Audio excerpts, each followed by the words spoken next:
பிறகு மிக்சர் செய்ய போகிறேன். இந்த கடலம்மா எடுத்துருக்குறேன். நியூ ஸ்டைல் தான் நான் உங்களுக்கு காட்டுறேன். கொஞ்சம் இந்த அவிக்க போகிறேன், அவிச்சு போட காட்டுறேன். ஓம் அப்படி ஓம் இது ஸ்பக்கெட்டோட தெரியுதானே பெருங்காயம் ஆட்டா ஃப்ளவர் தான் கொஞ்சம் போட போகிறேன். எல்லோரும் இந்த ஃப்ளவர் போடுறேன். சரி வந்தால் சொல்கிறேன். ஆட்டா ஃப்ளவர் லிட்டில் பிட் அப்படி போடுறேன். நான் இப்படி போட்டு இது பார்ப்போம். செய்யணும்னா பொரிக்கலாம் மிக்சருக்கு.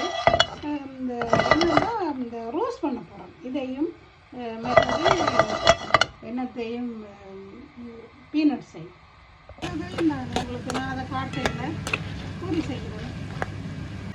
இதை நான் வறுத்து விரலுக்கு அடிக்கும் பெருகும். இதை வறுத்து விரலுக்கு தான் இடிச்சு போட்டு போடுவோம். நல்லா இருக்குது.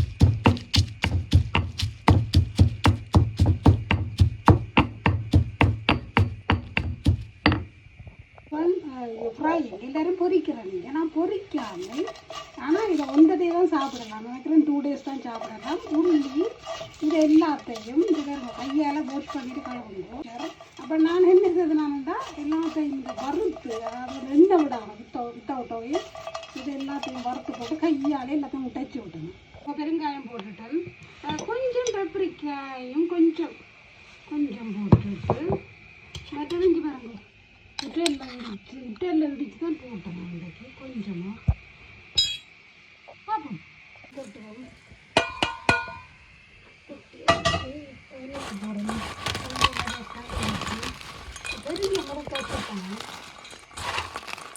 ஓமம் நான் போட்டேன். மிளகாய் நான் ஒன்று தான் பொறிச்சேன்.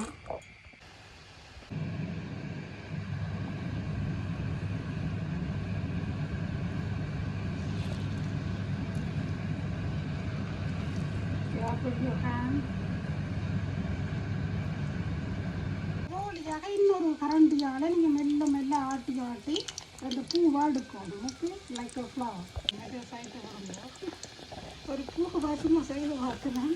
இது வரும்.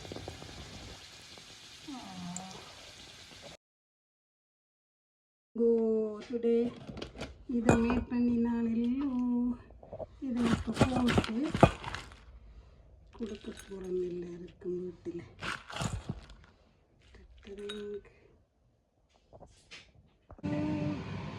Healthy food